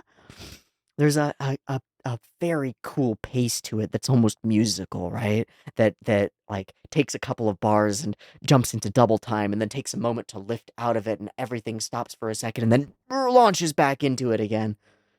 It's cool. It's cool. You know who I am. Who are you? I don't care. I'm not gonna talk to you. Damn. He gets called one twisted person by this snake demon guy. Do you declare your name before eliminating a pest? Nah. And his line is, we're both capable of speech, which is just like the lines that we've used about demons. It's like, we can see eye to eye, we can communicate. We're all capable of speech, right? We're conscious creatures. But I suppose if you don't want to, I'll focus on the same. I really like this super foreshortened scene with the blades pointed at us. I drew something kind of similar to it not that long ago. Oh yeah. It was just this single blade foreshortened. But it's cool to see, especially the top blade here, how much more foreshortened it is. And I remember when I drew this, I was like, man, I should really have changed the angles that it's more like this, right? It's more truly foreshortened at us. There's an example right there. How cool is that? I think it's cool. So we then launch into the battle. Please deflect the blows. We like GoPro cam his on his arm or something, or on the swords. Fuck, that's cool. Yeah, super insane. And then we're launched into movement, and he's trying to protect him, trying to defend him. They're moving in unison. Oh, it's cool. The scale of him makes him feel like an Elden Ring boss or a Dark Souls boss or something. Really right on, yeah? Wow. And then Stark in the mix. Doesn't even move. Confident. Maybe he had a plan, or maybe he was confident Stark was going to be there. I don't need protecting, and then he proves it. I want to see the like backhand spring. Gosh, the way that he's continuously moving in and out of depth of field and like close to the camera, all the cool angles that we choose, and then this. Yeah, it's scary. It's scary. Oh, I know why he feels like a Dark Souls boss. There's literally a Dark Souls boss in DS3 that's like almost exactly like him, isn't there? It's what's its face with these big bulbous monster creature, but he shoots beams at you and stuff. It's Aldrich, Devourer of Gods in Anor Londo. Yeah, that's what he reminds me of, for sure.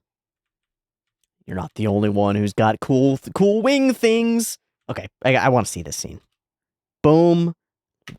There's a big tumble. The way that that's foreshortened toward camera is crazy as we're pulling back through.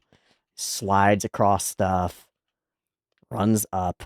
Full handspring again in this close in angle. up to the sky, and then he says his line. Boom, got the wings going, and he's ready to roll, and that's the end of our episode. Gah! Okay, I would like to Sakagaburu this episode. So we'll go to keyframe staff list.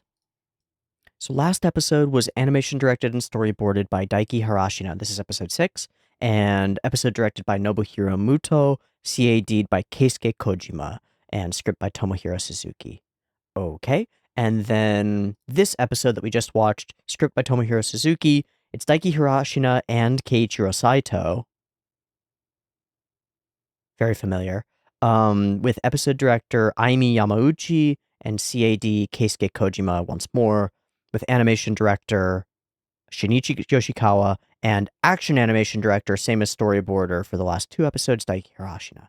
Okay, cool. Let's look at Sakagaburu. Okay, let's do these together. I'm gonna grab, this is order scored for the previous episode, and then I'll go to the current episode and grab all those as well. Okay, previous episode. Yep, the kid running. Yusuke Sasaki. It's a really cute cut. It makes the emotional gut punch land, I think. Masaho Hori. This is walking forward and destroying the demon. Cool. This is Mainami. Oh, for this scene in the beginning with the everything falling apart and kind of this mystical tone to things. Okay. Whoa, we've got like 3 cuts by Mainami. This one as well. So almost everything in the beginning has this Mainami feeling to it. Hold on, Mainami. Who the fuck are you? One Piece. Oh! It's Bonkhammer! Bonkhammer guy from JJK. That's why it was familiar, because we looked at him literally last week because of JJK when I watched the Mai episode and then the Mai and Maki episode and oh,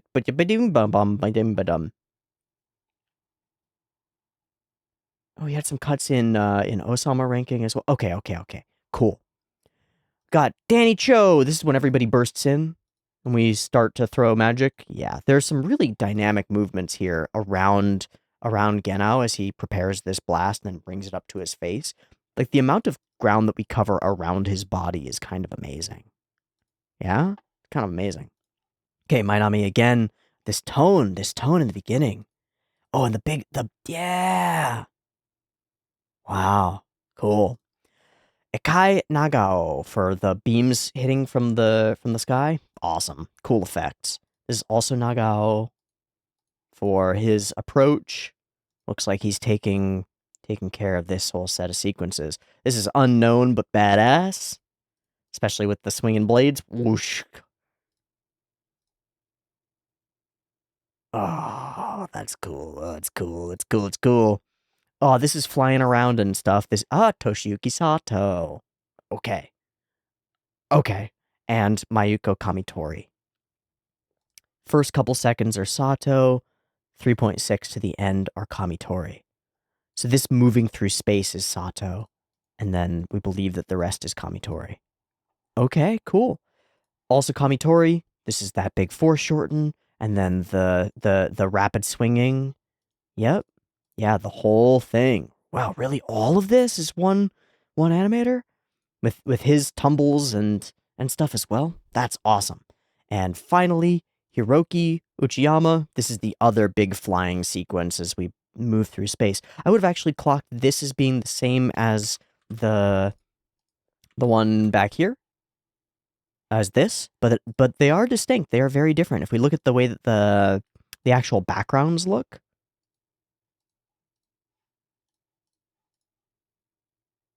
it's a very different animation style with the same idea, yeah? Flying or floating through space. I want to see those, like, impacts. Oh, they're like confetti almost. Yeah? And then boom, boom, boom, boom. And then Methode is the same animator as well. And that cuts our staff list. That's the Sakagaburu portion. Okay, great pair of episodes. Really sort of a trio of episodes because the next one clearly fits into this, but I'm out of time for the day. Sorry. these were really enjoyable. I'm super curious what we're going to do with Gennao's internal despair, his connection with Methode and their difference, and this choice by Stark to stay with him and stand by him, and how we move forward. There are a bunch of things that Gennao has said that make me feel like they're setups, right? Like him creating a weapon essentially out of magic, and that being murderous intent, his lack of care, his unknowing of why he's really doing this, and what seems to be something close to a death wish. I'm quite curious about Gennao and what will happen in this big, almost like prophesied fight, right? Because he's fighting a demon from his past, and in some ways, fighting against a piece of himself, perhaps? I'm not really sure, but I'm very curious what will happen when we actually end this battle, and whether he'll make it out alive and as the same person that he was when he walked in. For my part, I'm going to say thank you so much for watching this week's episode of So So No Frieren. I hope you've enjoyed it, and I hope that I will catch you next week in the next one. You can find it a little bit early on the Patreon, linked in the description, or right here on the YouTube next time. Much love. Peace.